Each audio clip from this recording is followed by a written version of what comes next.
Bon alors bonjour à tous, nous sommes dans notre 9e présentation sur la création. Après une longue introduction sur la méthode de travail, le rapport avec la question, ou plutôt le non-rapport avec la question d'ordre scientifique et les diverses méthodes d'approche sur le sujet, nous allons aborder cette fois, on va rentrer un petit peu dans le vif du sujet, c'est-à-dire qu'on va essayer d'expliquer le récit de la création à partir de sa cohérence interne, sans avoir besoin de recours à d'autres notions pour comprendre leur utilité à la fois théologique, c'est-à-dire quel sens ces versets veulent nous donner, leur utilité aussi midrashique, c'est-à-dire selon le modèle de l'interprétation rabbinique, et surtout, ce qui est l'essentiel de mon propos, vous verrez, plus on avancera, plus vous comprendrez à quel point cette chose-là est importante à mes yeux, la lecture halachique qu'on peut en faire. Qu'est-ce que ça veut dire halachique? Ça veut dire selon la réalité conceptuelle juive de la manière dont le peuple juif a compris les textes et les a traduits dans une réalité concrète, c'est-à-dire celle de la pratique juive. Et en l'occurrence, ce qui est intéressant de comprendre, c'est le lien que ce récit peut avoir dans cette perspective, qui est une perspective très importante. Alors, pour remonter au point de départ, on va s'intéresser à la question des 6 jours de la création. Alors, cette question des 6 jours de la création va nécessiter plusieurs séances, parce que c'est une question qui est extrêmement importante et qui est peut-être au cœur non seulement du sujet de la compréhension du récit de la création, qu'est-ce que c'est que cette notion de 6 jours, ou même de 7 jours, devrions-nous dire, et aussi parce que c'est très important du point de vue de toute la structure du judaïsme en tant que tel. Rappelez-vous, il y a une quinzaine de jours, nous avons abordé longuement le premier commentaire de Rashi sur le premier verset, au commencement Dieu créa les cieux et la terre, qui explique le lien entre le récit de la création, la terre d'Israël et la fixation des mois. Et on a montré comment ces 3 éléments sont en réalité le cœur du judaïsme, qui se résume en ces 3 axes de réflexion. Ça, on l'a abordé il y a 2 semaines. Ce qui va nous intéresser cette semaine, c'est de comprendre, c'est en tous les cas de comprendre que cette perspective, elle est donc halachique, puisqu'elle définit un axiome d'ordre interprétatif du texte biblique qui ressemble étrangement à la méthode scientifique, même s'il ne relève pas du domaine de la science, il ressemble étrangement à cette méthode d'approche et débouche vers une réalité concrète. Donc moi je vais d'abord poser une question naïve, question toute simple. Qu'est-ce que c'est que cette histoire des 6 jours de la création? Alors pour bien comprendre ce que je vais dire, même si je me défends à chaque fois de ne pas rentrer dans cette perspective de comparaison avec le domaine scientifique, je le fais uniquement pour user d'une certaine forme de rhétorique, pour comprendre ce que mon langage veut dire. Je me souviens qu'un jour, il y a des années de ça, il y a peut-être presque 25 ans, on va dire, ça ne nous rajeunit pas, j'ai assisté, même presque 30 ans plutôt, parce que c'était après la mort de ma mère, j'ai assisté à une conférence très apologétique de quelqu'un qui voulait nous démontrer la véracité de la Torah à partir des découvertes scientifiques. Et ce monsieur nous disait qu'on peut très très bien interpréter le texte de la Genèse relatif aux 6 jours de la création, non pas comme 6 jours, mais comme 6 époques. À partir de là, on n'a plus de questions avec le problème scientifique, puisque ce ne sont pas des journées de 24 heures. Alors, il y a, vous pouvez l'imaginer, même si je me suis un petit peu assagi, il y a une trentaine d'années, j'avais encore moins la langue dans ma poche, ce qui pose un certain nombre de difficultés. Et j'ai posé une question toute naïve à ce monsieur, et je lui ai dit, mais monsieur, quel est l'intérêt de faire ça? Quel est l'intérêt de concevoir le texte biblique de la Genèse qui parle de 6 jours en le traduisant en 6 époques? Alors, ma question, elle est évidemment rhétorique, parce que l'intérêt de ce monsieur, c'était de corroborer, de faire coïncider la lecture scientifique avec la lecture biblique.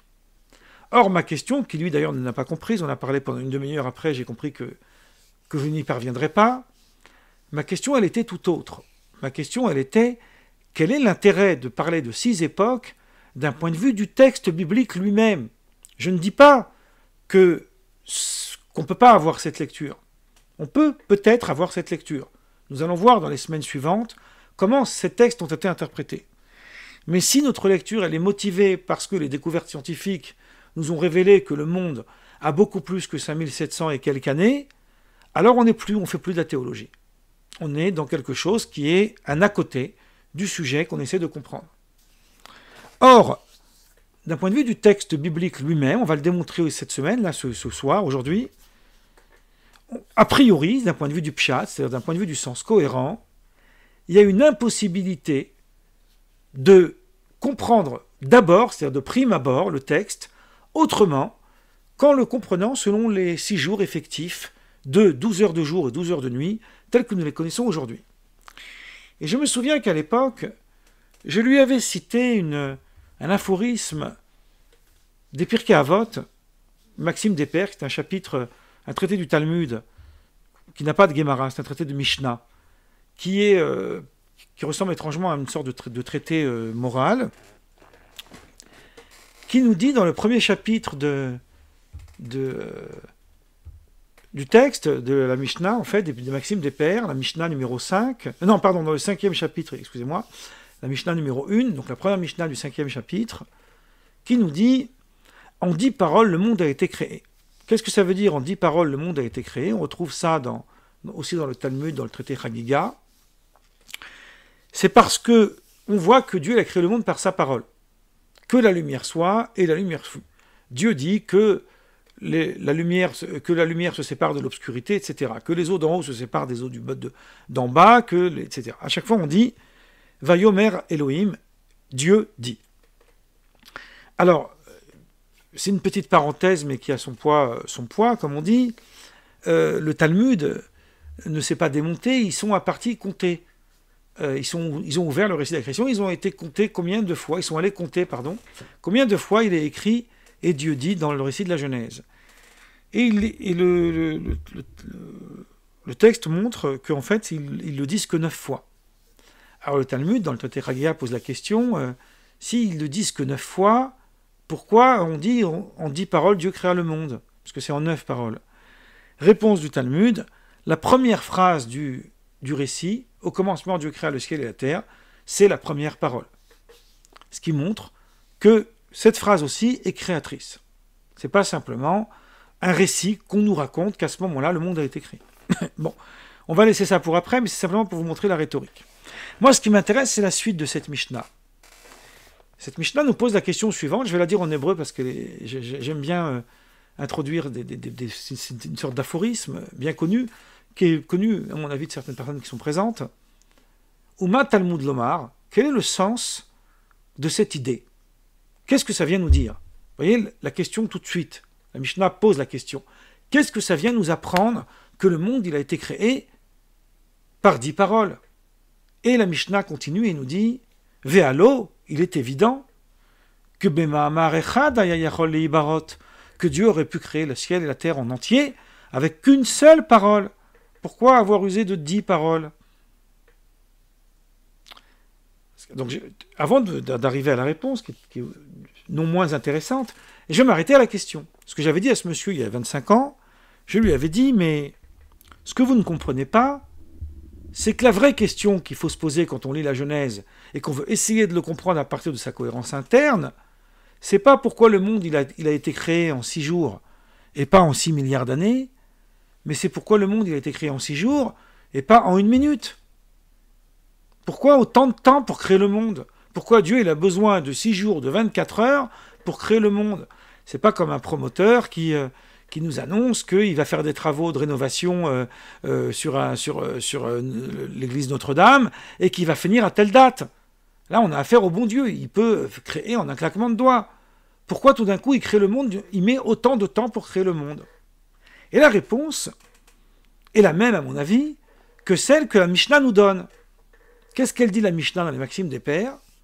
Elle nous dit une réponse qui, étrangement, se rapproche pas mal de la question d'ordre écologique, puisqu'elle nous dit c'est pour nous apprendre que quiconque maintient le monde, c'est-à-dire qu'il permet au monde d'exister, eh ben, il a en lui, en fait, le mérite de maintenir un monde qui n'a pas été créé en une seule parole, mais en 10. Autrement dit, le fait que Dieu ait usé de 10 paroles pour créer le monde, cela signifie, en fait, donne un enseignement à l'homme que le monde a une réelle valeur, a une réelle importance. Et de la même manière, celui qui saccage le monde et qui le détruit, il est responsable d'un monde pour lequel Dieu a investi 10 paroles pour le créer. Donc vous voyez, quand on est dans la théologie, quand on fait du midrash, quand on veut comprendre sérieusement le texte, on n'est pas embarrassé par un problème d'ordre scientifique. On est embarrassé par un problème d'ordre littéral. Qu'est-ce que ce texte... Littéral, pas dans le sens de littéralité du texte. Littéral, c'est dans le sens de littérature. Qu'est-ce que ce texte me dit? Ce texte m'informe que Dieu a créé un monde pour lequel il a investi non seulement un certain nombre de paroles, alors qu'il aurait pu s'en contenter d'une seule, mais qu'en plus, il a usé de 6 jours de 24 heures, très précisément, alors qu'il aurait très bien pu le créer en 1 seconde.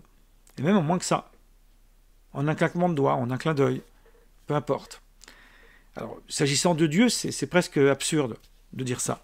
Mais c'est pour nous montrer que cet investissement méthodique, jour après jour, avec des éléments spécifiques qui ont été créés chaque jour, à tel moment, d'une façon si précise et si minutieuse, nous renseigne sur l'importance de maintenir la création.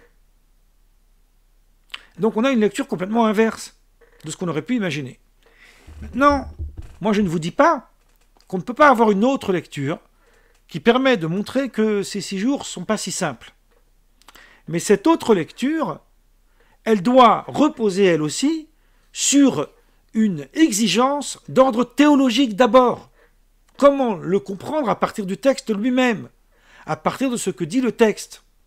Une fois qu'on aura compris ça, après plusieurs séances de travail, alors on pourra dire, cela signifie que d'un point de vue halachique, c'est-à-dire d'un point de vue du dogme, mais ici ce n'est pas le dogme dans le sens de dogmatisme, mais c'est le dogme dans le sens de la structure du texte religieux, du texte biblique, il n'y a pas d'incidence à admettre, à côté de la Bible, la vérité scientifique, puisque les deux éléments parlent de deux choses qui sont totalement différentes, et aucune n'exclut l'autre. Mais pour pouvoir le dire, il faut d'abord partir à partir d'exigences, il faut que le point de départ soit d'ordre théologique d'abord, et pas d'ordre de paramètres extérieurs pour justifier le problème scientifique. Et moi, tout d'abord, je vais vous expliquer aujourd'hui, pour le peu de temps qui nous reste, que non, que ce texte, normalement, si on le comprend à partir de son pshat, c'est-à-dire à partir de son sens cohérent, vous savez, on a longuement parlé les fois précédentes des 4 grilles de lecture, d'ailleurs j'ai un texte sur les sages d'Israël que je vous envoie à chaque fois par mail, où j'explique un petit peu, très rapidement, ces éléments, et que pour moi le pshat, que souvent on traduit par le sens littéral, que c'est une très mauvaise traduction, devrait normalement beaucoup plus vouloir dire son sens cohérent, c'est-à-dire qu'il n'y a pas d'incidence à donner l'interprétation qu'on veut au texte, il y a une seule condition, il faut que mon interprétation se justifie d'un point de vue de la cohérence globale du texte qui est devant moi. Si j'interprète un verset et que mon interprétation n'est légitime que si elle est isolée, en fait, des autres versets, alors je ne suis plus dans une lecture qui est relative au pshat. Je sors du domaine du pshat. Le domaine halachique, qui est le domaine qui m'intéresse plus particulièrement, c'est-à-dire celui de la halacha, procède de ce qu'on appelle le domaine du drush, c'est-à-dire le domaine d'une lecture interprétative, le midrash.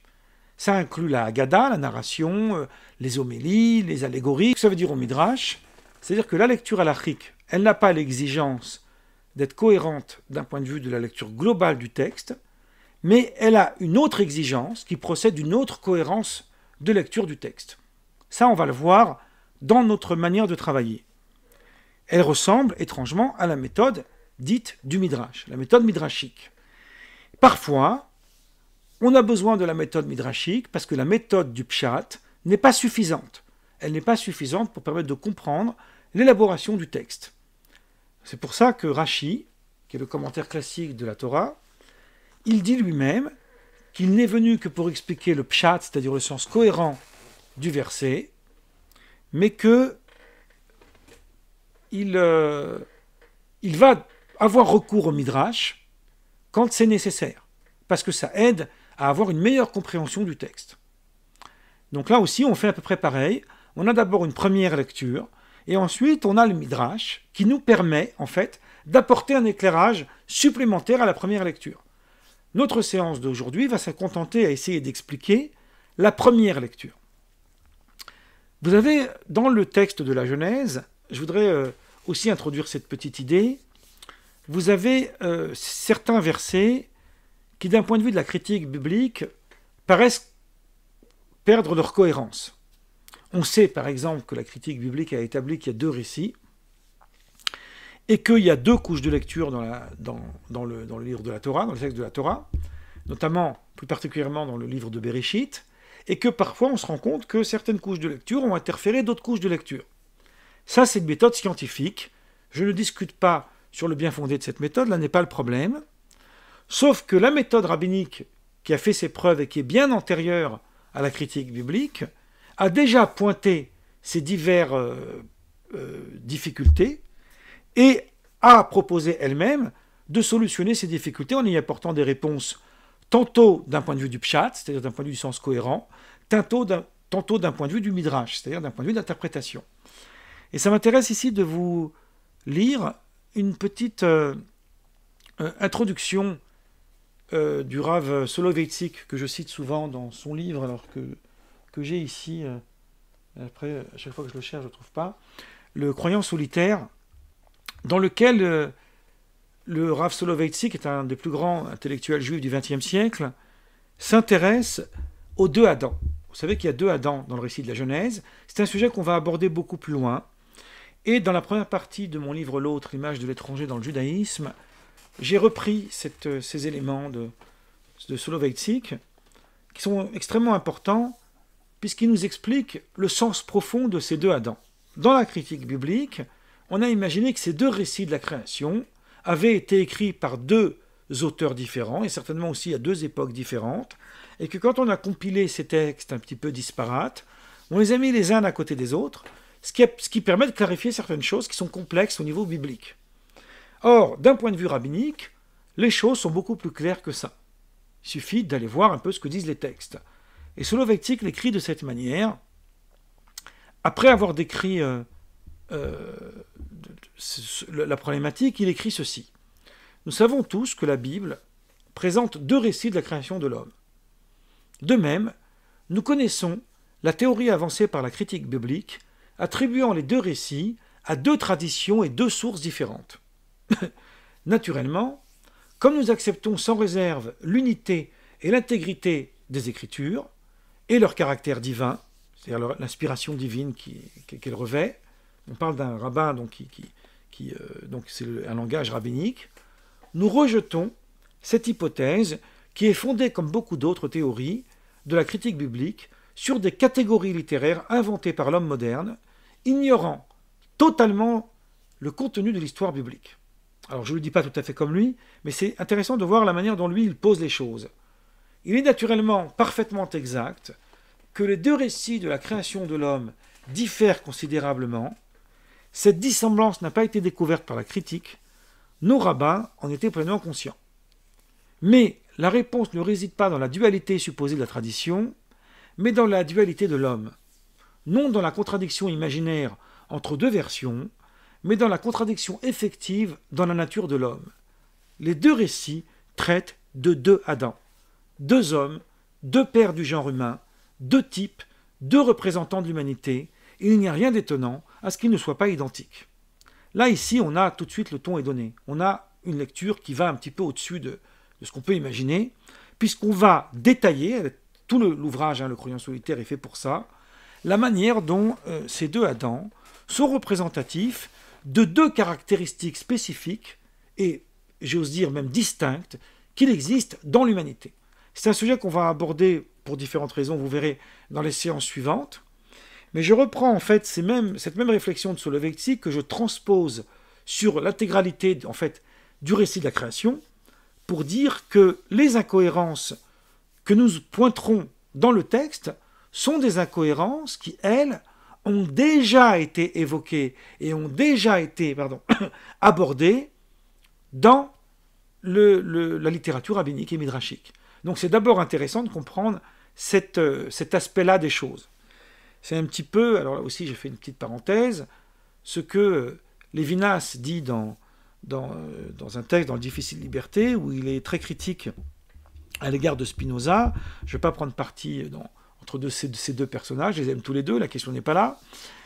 Que Spinoza, en fait, il est peut-être d'une certaine façon le père de la critique biblique, et que les arguments qu'il oppose à la Bible sont des arguments qui révèlent ou peut-être pas forcément une ignorance, ce serait compliqué de dire ça de cette façon-là, mais disons une non prise en compte de la littérature rabbinique et talmudique. Et que s'il avait pris en compte cette littérature-là, nous dit Lévinas, il y a énormément de questions qu'il pose qu'il n'aurait pas posées, qu'il n'aurait tout simplement pas posées. Alors pourquoi je vous dis ça ? Parce que je vais d'abord essayer de... Enfin, pourquoi là c'est un exemple, mais pourquoi je vous dis de manière globale ? Parce que je vais tenter de réfléchir sur le texte lui-même. Nous avons déjà dit que le texte nous parle d'un récit où la création a duré 7 jours. C'est important de dire qu'elle a duré 7 jours, même si on parle de 6 jours de la création, parce que le 7e jour qui procède du repos de Dieu fait partie lui aussi de la création. Comme c'est écrit dans le verset à la fin, « Vaïkadesh et Yom Hashvi'i ». Il a sanctifié le 7e jour. Et la sanctification du 7e jour fait partie, elle aussi, du récit de la création. Donc il y a bien 6 jours de la création. Vous comprenez bien tout de suite que les 6 jours plus le Shabbat, ça correspond à une semaine. Donc c'est un mouvement d'un cycle humain, d'une certaine façon. Et que chaque jour est aussi un cycle humain. Donc on est dans l'idée d'un cycle humain. Que chaque jour est séparé du soir, c'est-à-dire la nuit et rêve, et du matin. La nuit précède le jour dans le récit de la création. Et que chaque partie renvoie à 12 heures. Alors on sait que ce n'est pas tout à fait 12 heures à chaque fois, mais en réalité, si on prend une calculette, on va s'apercevoir que dans l'année, nous avons 12 heures de jour et 12 heures de nuit, si on fait une moyenne. Et donc, on parle des Yudbet Shaot, Yudbet c'est un diminutif, des 12 heures de jour et des 12 heures de nuit, plutôt 12 heures de nuit, 12 heures de jour. Donc d'un point de vue du texte, il s'agit de journées de 24 heures. Et que s'il y avait à réfléchir pourquoi il y aurait des journées de 24 heures et pas plus que ça, la question, elle serait, à moins de l'expliquer, elle ne serait pas a priori théologique. Pour qu'elle soit théologique, il faudrait d'abord procéder à l'envers, c'est-à-dire nous démontrer quelle serait l'utilité d'un point de vue divin que la création dure des millions, voire des milliards d'années. D'un point de vue de la cohérence du texte, hein, ça on l'a déjà dit. Donc là, on a affaire à ça. Alors, il y a eu un problème qui a été soulevé. Alors, c'est un des problèmes, il y en a plusieurs, qui a été soulevé par d'abord le Talmud et ensuite par toute une interprétation rabbinique qu'on citera les semaines suivantes. Face à cette lecture, on est confronté à un problème qui est le problème de la création des luminaires. La création des luminaires a eu lieu le 4e jour. Or, le verset lui-même le dit, ça on va le voir la semaine prochaine, on va citer les versets précisément, que les luminaires sont là pour définir les jours, les semaines, les mois et les années. Donc, l'utilité des luminaires sert à ça. Or, les 3 premiers jours, il n'y a pas de luminaire. Mais il y a pourtant le temps. Il fut un soir, il fut un matin, jour 1. Il fut un soir, il fut un matin, jour 2. Donc, la question du temps précède la création des luminaires. Ce qui est étrange, puisque normalement le temps, c'est le mouvement des sphères. Or là, il n'y a pas encore le mouvement des sphères. Donc s'il n'y a pas encore le mouvement des sphères, comment se fait-il qu'il y a le temps? Cette question, elle a été abordée dans le Talmud, il y a plusieurs réponses qui nous ont été données. On va les voir les semaines suivantes. Ce qui m'intéresse, c'est de poser d'abord la problématique. Donc là, ici, je vous pose ici une question qui n'est plus d'ordre d'un paramètre extérieur au texte, mais qui part du texte lui-même. Bon. Dans le troisième verset excusez-moi, je croyais avoir le texte devant moi, il me semble que c'est plutôt le quatrième verset. J'arrive, excusez-moi. Quand on a été perturbé un petit peu au début du cours, parfois il y a des petits éléments qui m'échappent. Il me semblait l'avoir, donc là, le temps de l'ouvrir. Voilà. Quand vous avez... excusez-moi. Oui, c'est le quatrième... non, excusez-moi. Voilà. C'est le cinquième verset, où il nous dit « Il fut un soir, il fut un matin, jour 1. » Vayiré vayiboker yom echad. Donc il fut un soir, il fut un matin, jour 1. On voit bien qu'il y a eu un certain nombre de choses qui ont été créées le premier jour. Et les choses qui ont été créées, parmi les choses qui ont été créées le premier jour, qu'est-ce qu'on voit? On voit la création de la lumière. Vayomer Elohim, dans le troisième verset, Yehior vayior, que la lumière soit et la lumière fut. Ensuite, Dieu sépare la lumière de l'obscurité, verset 4. Ça, on en a parlé beaucoup l'année dernière, sur la distinction entre lumière et obscurité. Et verset 5, Dieu a appelé la lumière jour, et l'obscurité, il a appelé la nuit. Le Talmud, ici, je fais une petite incise importante, dit que le verbe appeler, Dieu a appelé la lumière jour, et l'obscurité, il a appelé la nuit, du verset 5, le verbe appeler ne signifie pas nommer, comme on pourrait le comprendre littéralement, mais signifie appeler dans le sens d'appeler quelqu'un, d'appeler une personne. Si j'appelle quelqu'un pour venir vers moi. Et là, le verset nous dit « Vaikra Elohim la Orium », le Talmud interprète, Dieu a appelé la lumière, il lui a dit « Toi, tu vas gouverner le jour ». Vaikra Elohim la Rocher, ensuite Dieu il a appelé l'obscurité et il lui a dit « Et toi, tu vas gouverner la nuit ». C'est-à-dire, chacun il aura une mission qui lui sera spécifique. La lumière pour le jour, l'obscurité pour la nuit. Donc nous avons ici tous les éléments qui définissent le processus contingent à la délimitation de la journée. Or, nous n'avons pas encore les luminaires. Alors, dans le Talmud, on verra qu'il y a une problématique ici qui se joue, qui permet de revoir tout ce que j'ai dit jusqu'à maintenant. C'est-à-dire de revoir, non pas d'un point de vue du pshat, mais d'un point de vue du midrash, c'est-à-dire d'un point de vue de l'interprétation. Nachmanide, l'un des plus grands commentateurs de la Bible, qui était un petit peu après Maïmonide, c'est un commentaire que je cite souvent, il devrait maintenant vous être un petit peu familier, qui était un rabbin catalan, connu pour la fameuse dispute de Barcelone, que vous connaissez sûrement, et qui est, mon livre sur Jésus va, j'espère, sortir bientôt, et qui sera longuement analysé dans ce livre. C'est un des plus grands commentateurs de la Bible juive, et du Talmud, etc. Je dis souvent, si la musique, elle a eu son génie avec son Bach, elle a eu son virtuose avec Mozart.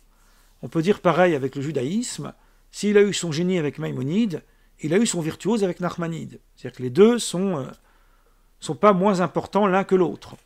Il s'appelait aussi Moïse, il était aussi médecin. C'est assez intéressant. Et Nachmanide, donc dit le Ramban, il va citer d'ailleurs, enfin il va s'appuyer plutôt sur un passage du Guide des Égarés dans le 30e chapitre de la première partie, qu'on va beaucoup étudier plus tard, que lorsque le verset nous dit qu'il fut un soir et un matin, il est déjà en train de nous parler du mouvement des sphères.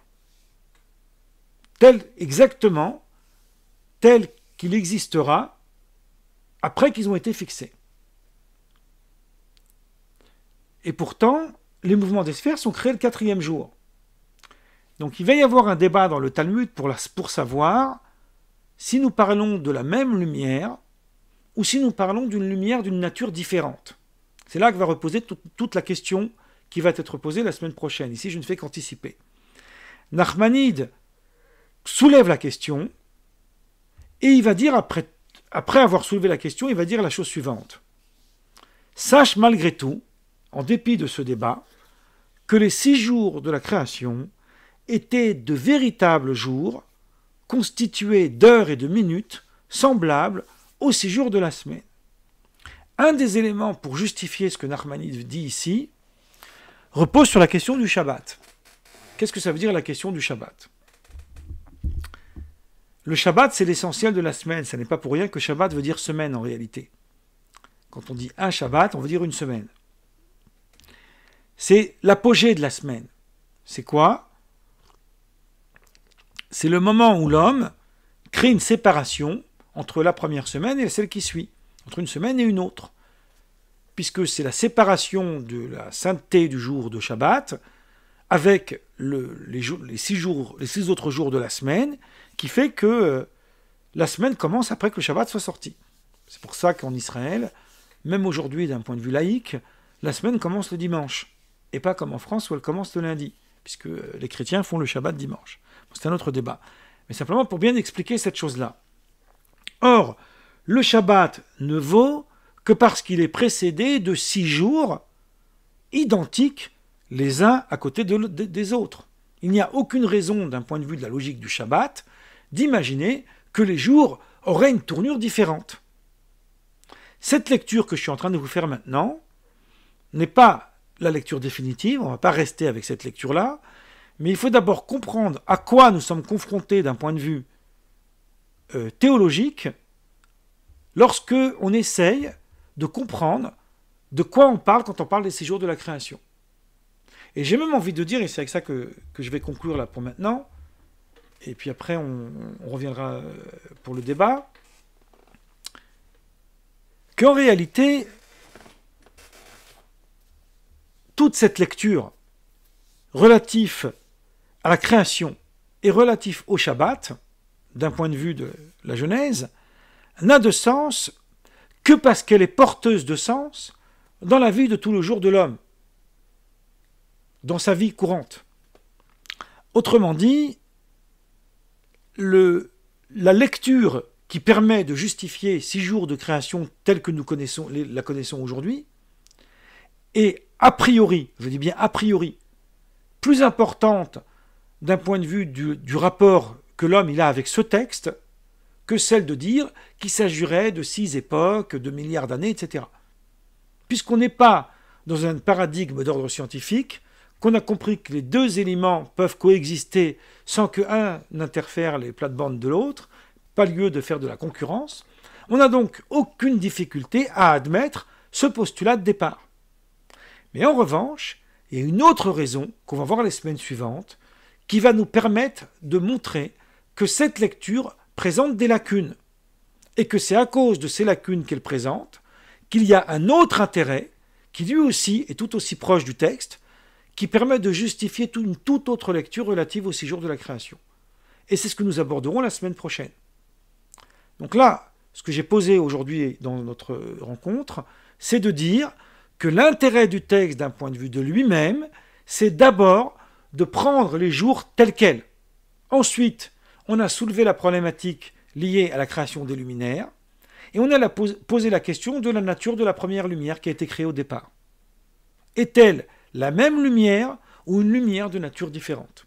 Une fois qu'on a dit ça, on comprend que de la même manière qu'il existe 2 Adams qui offrent 2 perspectives de lecture possible du texte et 2 réalités sur le genre adamique, là aussi, il y a 2 perspectives du temps qui offrent 2 lectures différentes et absolument essentielles à la compréhension du texte biblique. Voilà, en gros, ce que je voulais dire aujourd'hui. J'ai un peu bafouillé au départ, mais ça n'est pas de ma faute, j'étais un peu perturbé. D'abord parce que j'ai eu un plantage, et ensuite pour le petit truc qu'il y a eu. Bon. Alors, en tout cas, moi là, je vais arrêter l'enregistrement.